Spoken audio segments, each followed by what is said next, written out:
Nós vamos ler a Bíblia numa parte da Bíblia muito conhecida, que é Atos 16.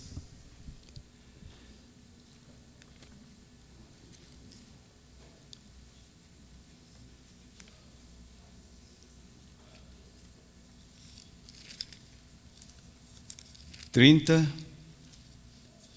e 31.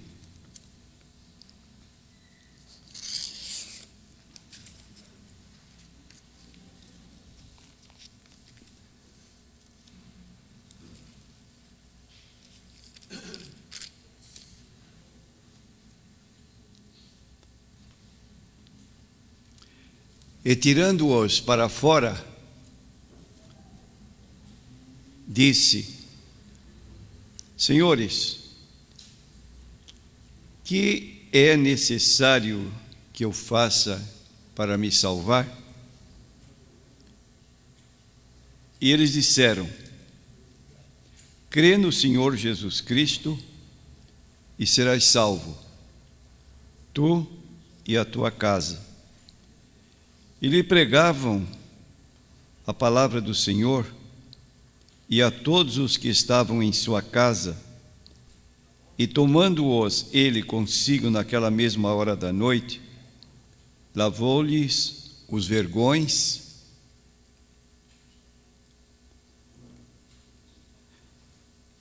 e foi batizado, ele e todos os seus, e levando-os para a sua casa, lhes pôs a mesa, e na sua crença em Deus, alegrou-se com toda a sua casa.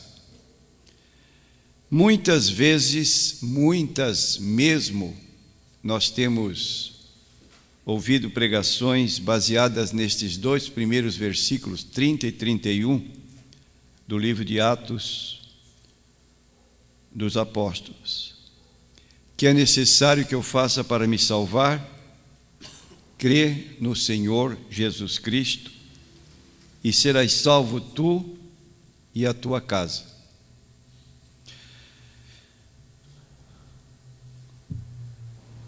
Se nós perguntarmos para você, meu prezado irmão, você é uma pessoa salva? Temos aqui a palavra: crê no Senhor Jesus Cristo e serás salvo. Então, para nós podermos responder, sim, eu tenho certeza da minha salvação, obviamente ou certamente é preciso que eu creia. Crê no Senhor Jesus Cristo e serás salvo. Então, quando lemos a respeito do nascimento de Jesus, anunciado pelo anjo Gabriel a Maria, o próprio anjo Gabriel deu a Maria o nome da criança. Ele se chamará Jesus. Porque esta palavra tem um sentido, tem um significado. Jesus, porque ele salvará o seu povo dos seus pecados. E a missão que trouxe Jesus Cristo a este mundo foi essa: salvar. Ele disse na casa de Zaqueu: hoje entrou salvação nesta casa. Hoje entrou, no passado. Depois de lhe ouvir a confissão de Zaqueu, que iria dar metade dos seus bens aos pobres, e se em alguma coisa ele tinha defraudado alguém, ele iria restituir 4 vezes mais.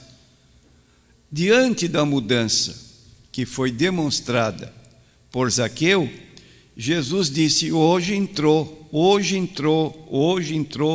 salvação nesta casa, porque o Filho do Homem veio buscar e salvar o que se havia perdido. Então, todos nós, meus irmãos, temos 2 tempos na nossa vida: um tempo antes de Cristo e um tempo depois de Cristo. Naquele dia que nós tivemos um encontro pessoal com o Senhor Jesus Cristo. Antes de conhecermos a Cristo, a Bíblia nos coloca numa situação que está descrita no livro de Efésios, capítulo 2, versículo 2, começa a falar do tempo nosso passado. Efésios 2:2, em que noutro tempo andastes segundo o curso deste mundo, segundo o príncipe das potestades do ar, do espírito que agora opera nos filhos da desobediência, entre os quais todos nós também antes andávamos, nos desejos da nossa carne, fazendo a vontade da carne e dos pensamentos, e éramos por natureza filhos da ira como os outros também. Então veja quem você era antes de ser um cristão. Antes de você aceitar a Cristo como Salvador, você vivia segundo o curso deste mundo, praticando tudo o que os de fora praticavam. Você não vivia apenas segundo o curso, o sistema do mundo. Você também vivia sob a direção do príncipe das potestades do ar. E, além disso, do espírito que agora opera nos filhos da desobediência. Então, esta nossa situação, andando segundo o curso do mundo, segundo o príncipe das potestades do ar, do espírito que agora opera nos filhos da desobediência, entre os quais todos nós também antes andávamos, nos desejos da nossa carne, fazendo a vontade da carne e dos pensamentos. Então a nossa vida, desculpe a expressão que pode ser forte, era uma desgraça. Não uma desgraça só para nós, mas uma desgraça para outros que viviam em torno de nós, recebendo as mesmas influências negativas, maus exemplos, pessoas que se chegavam a nós ou que nos influenciavam para o caminho errado. Agora, a situação se tornou outra. Mas Deus, que é riquíssimo em misericórdia, pelo seu muito amor com que nos amou, estando nós ainda mortos em nossas ofensas, nos vivificou juntamente com Cristo, e pela graça sois salvos. Então, fundamentalmente, deve haver esta mudança radical que nos faz situar numa nova situação. E se Jesus veio salvar, será que é empáfia? Será que é orgulho seu quando você declara: eu sou uma pessoa salva? Salva do quê? Salva do pecado e salvo da condenação do pecado. Eu estou livre do inferno. Estou livre da condenação do inferno. Então eu quero mostrar para os irmãos rapidamente, apenas citando textos e com pequeno comentário, mostrar a nova situação que hoje nela vivemos e que você precisa, meu irmão, saber disso, para não ser um crente titubeante, exatamente não sei no que creio, não tenho uma convicção muito firme. Talvez você não possa dizer como Paulo: eu sei em quem tenho crido, e mesmo na prisão, antevendo a morte que se avizinhava, ele diz: combati o bom combate, acabei a carreira, guardei a fé, e agora eu estou esperando a coroa da justiça, que o justo juiz me dará naquele dia, e não somente a mim, mas a todos os que amarem a sua vinda.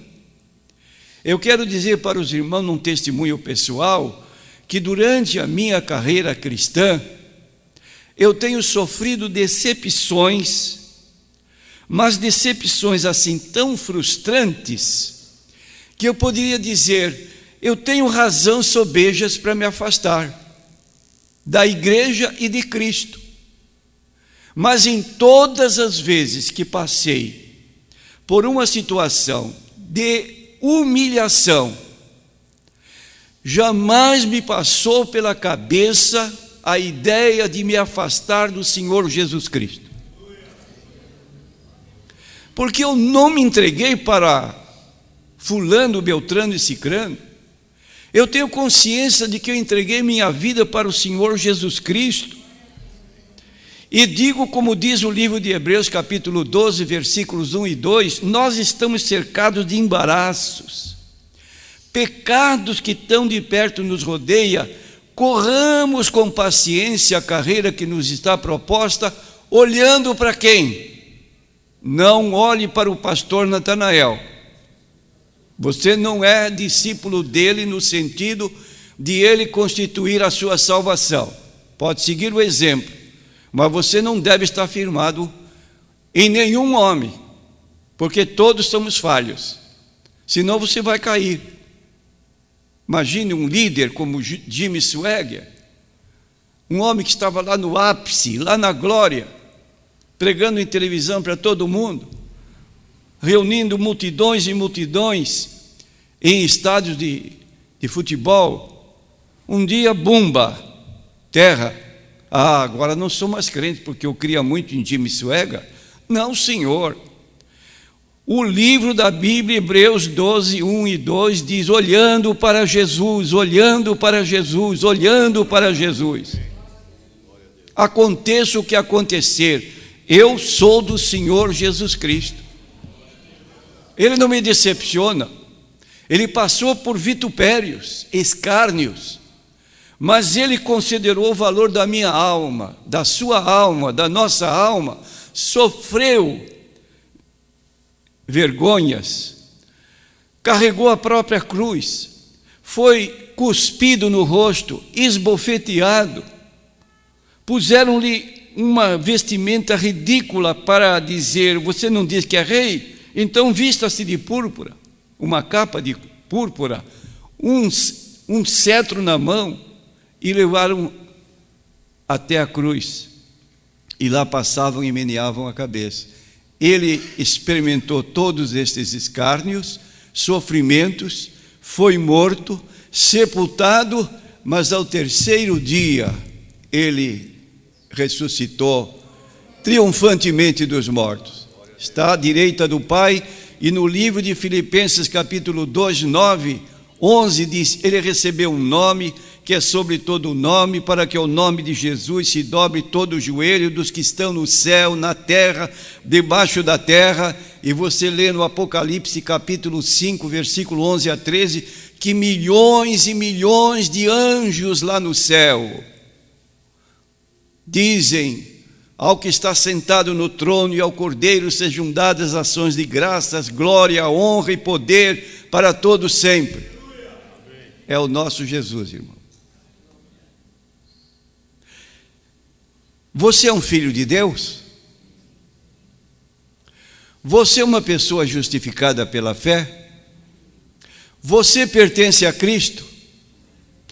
Se você fosse indagado, com que base bíblica você responderia estas perguntas? Você pode, com a Bíblia na mão, dizer: eu tenho vida eterna?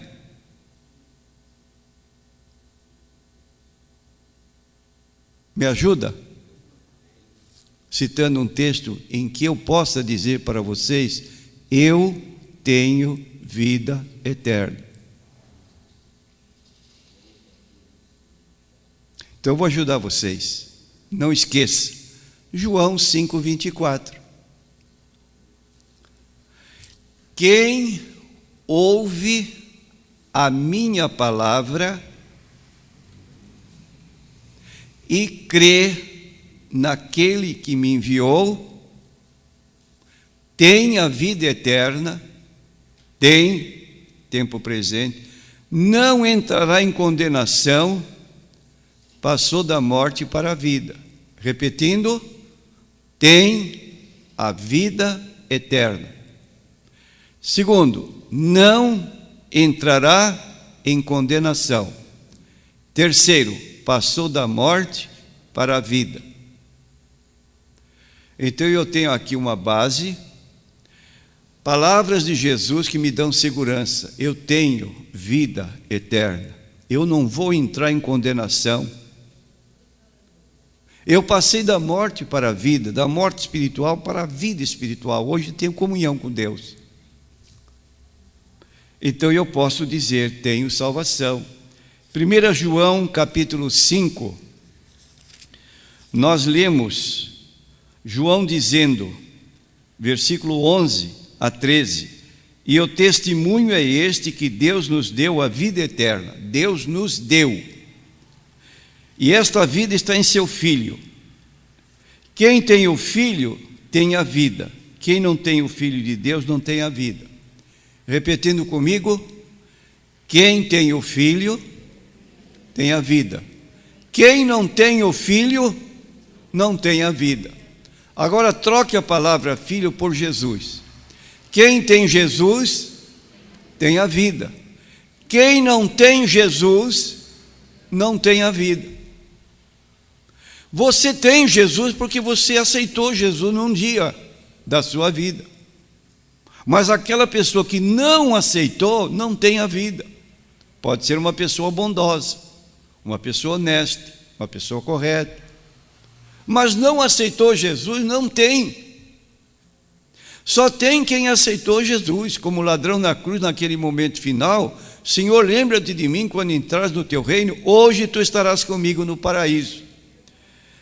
E diz o versículo 13, estas coisas vos escrevi a vós, os que credes no nome do Filho de Deus, para que saibais que tendes a vida eterna. Meu prezado irmão, este livro que você e eu dizemos é a palavra de Deus. Ele nos informa aqui, nesse texto, que você pode declarar isso. Quem tem o Filho tem a vida, quem não tem o Filho de Deus não tem a vida. Estas coisas vos escrevi para que saibais que tendes a vida eterna. Então eu tenho uma Bíblia na mão, que é a Escritura, que me informa disso. E eu posso declarar não com soberba, não com orgulho, não com vaidade, mas com certeza, porque eu creio na Bíblia Sagrada como palavra de Deus. E esta Bíblia me dá esta informação. E como eu creio na Bíblia, eu creio no que está escrito. Que eu tenho vida eterna, porque eu tenho Jesus no meu coração. Então o crente no Senhor Jesus Cristo, ele pode dizer que está salvo porque ele tem a vida eterna. Imagine, meus irmãos, que nós pregadores disséssemos, eu estou me esforçando para obter a vida eterna.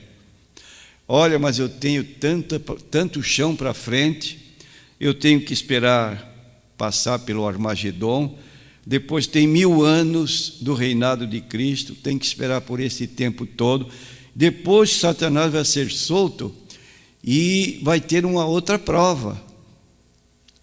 Se eu conseguir passar por esta última prova, aí eu vou respirar aliviado, agora eu tenho vida eterna. Mas você não vai precisar esperar daqui a 1000 anos. Você hoje tem vida eterna, porque a Bíblia declara. Você hoje é um filho de Deus? Não esqueça de que para ser filho de Deus há uma condição aberta para todo ser humano. Está no livro de João, capítulo 1, versículo 12, que a condição que nos coloca como filhos de Deus é a receber Jesus em nossos corações. Todos quantos o receberam, deu-lhes o direito de serem chamados filhos de Deus. Quem você era antes? Você era um filho da desobediência. Você era um filho da ira.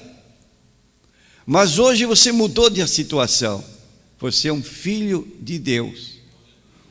Um filho adotivo. Foi você adotado por Deus como filho dele pela aceitação de Jesus Cristo como Salvador. É o que diz aqui o apóstolo Paulo na sua carta aos Gálatas, no capítulo 4, ele diz o seguinte, capítulo 4 de Gálatas, diz: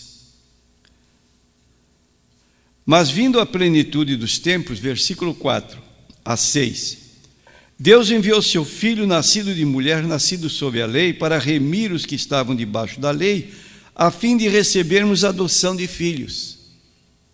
Você não era filho, você era filho da desobediência.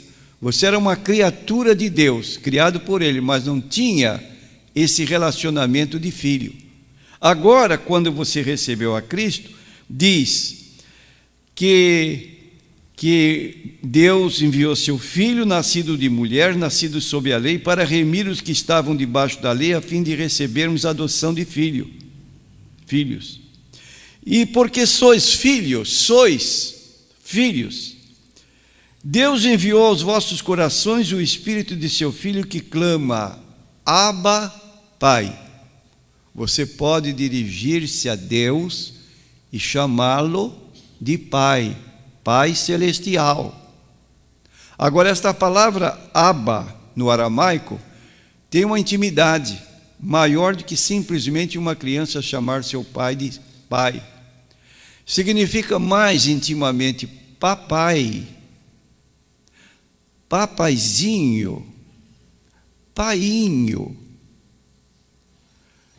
É aquele desfrute de uma intimidade que ele nem precisa chamar o papai pelo nome, papai Alberto. Por quê? Eu quando ouço papai, eu conheço a voz do meu filho. E ele não diz para mim papai Natanael, só diz papai. E eu sei quem está falando comigo, porque é meu filho. Da mesma maneira, aquele que é filho de Deus por adoção, ele diz papai, ou pai que estás nos céus. Foi o nome que Jesus indicou para nós orarmos no capítulo 17 de João, versículo 26.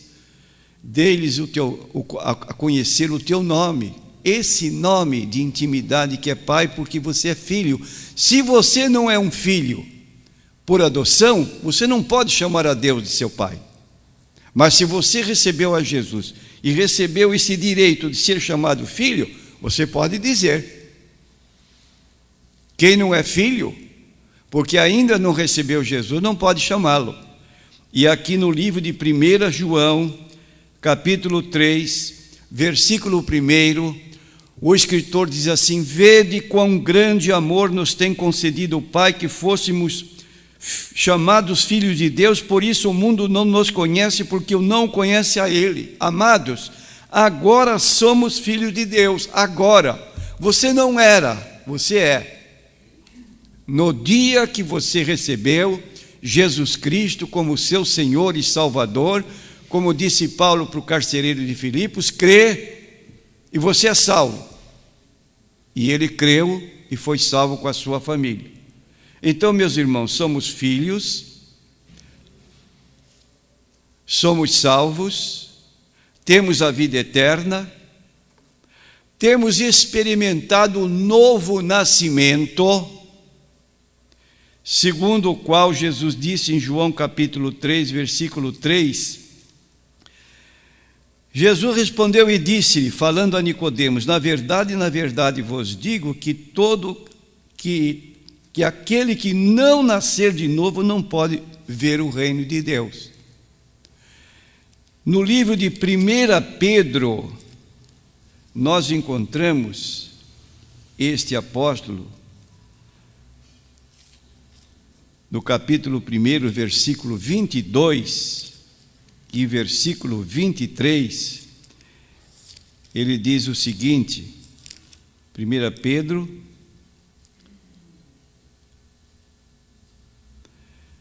nós lemos aqui esta palavra que diz, purificando vossas almas pelo espírito de obediência à verdade,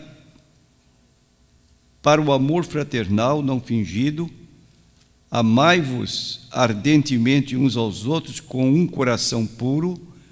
23. Sendo de novo gerados ou nascidos de novo, não de semente corruptível, mas da incorruptível pela palavra de Deus, viva e que permanece para sempre. Então, quando diz o escritor, sendo gerados de novo, significa novos nascidos. Não da semente corruptível, quer dizer, não é um nascimento natural, um filho natural, gerado por uma mulher e um homem como pais dessa criança, mas da incorruptível pela palavra de Deus. É esta palavra que pregada promove fé no coração das pessoas que a ouvem, e essas pessoas são mudadas, transformadas, nascem na família de Deus. Por isso, meu irmão, tome cuidado com determinados grupos religiosos que começam a oferecer coisinhas. Leva para casa essa arruda, leva para casa essa rosa ungida, leva para casa esse sal grosso e oferece coisa. Mas para que você está fazendo isso? Ah, porque é a pedra de toque. A fé precisa de um ponto de apoio. E esse ponto de apoio pode ser uma rosa, pode ser um galho de arruda, pode ser um sal ungido, pode ser enxofre.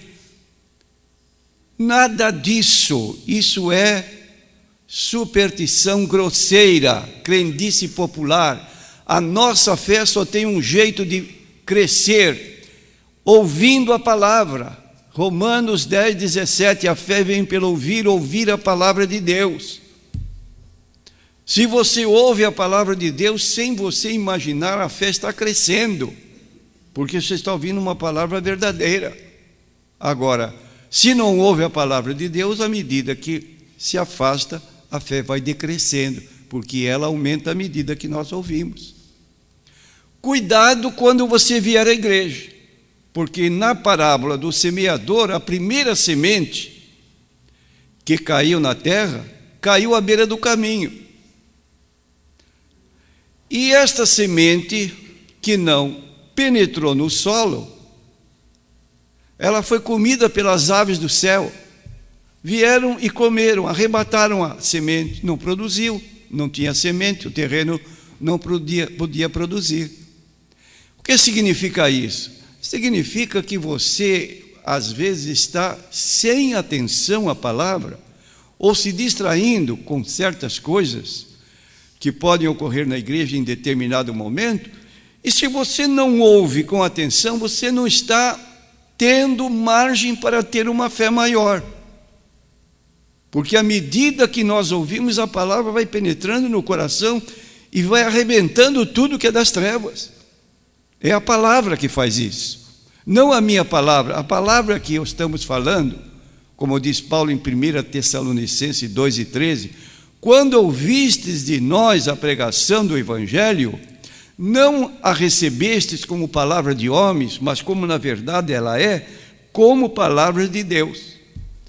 Você tem vida eterna, você é salvo, você é um filho de Deus pela fé, você pertence ao Senhor Jesus Cristo.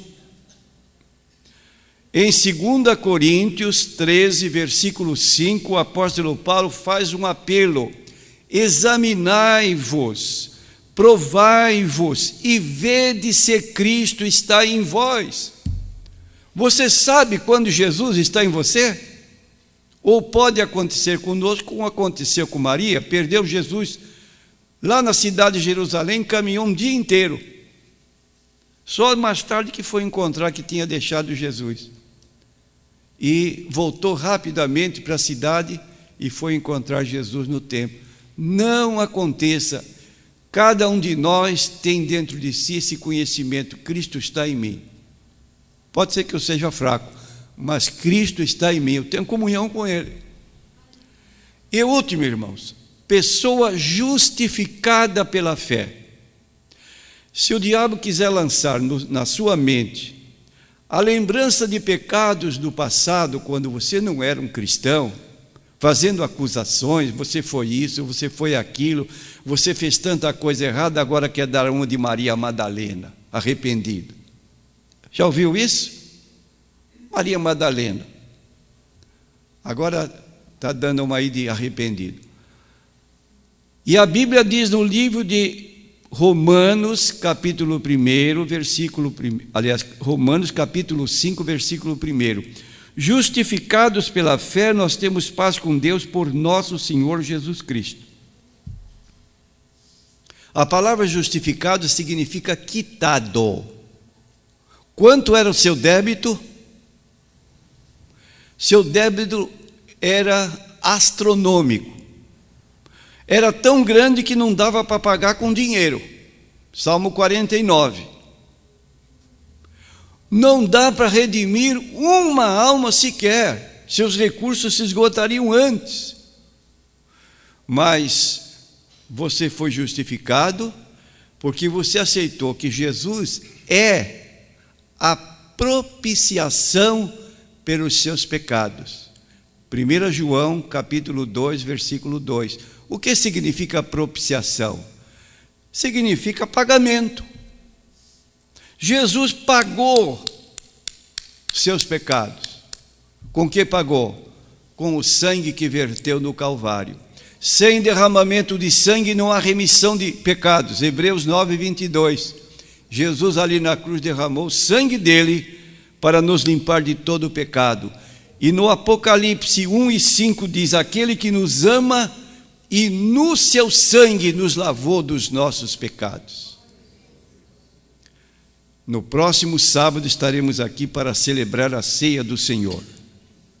E nessa ocasião, ao você tomar o pão e ao pegar o cálice, você vai anunciar, você vai pregar para os demais que estão aqui, que você é salvo pela pessoa de Cristo e pela obra salvífica, redentora, que Ele efetuou por você na cruz do Calvário. Meu irmão, que adianta ganhar todo o mundo e perder a alma? Vale a pena você ser um cristão, você servir a Cristo, que as coisas que há no mundo são passageiras, fugazes, transitórias, mas aquele que faz a vontade de Deus permanece para sempre.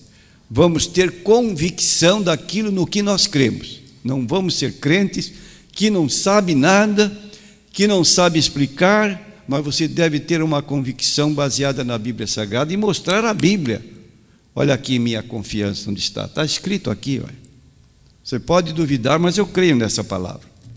Você tem uma base firme. Não é superstição, é fé no que Deus disse na sua palavra.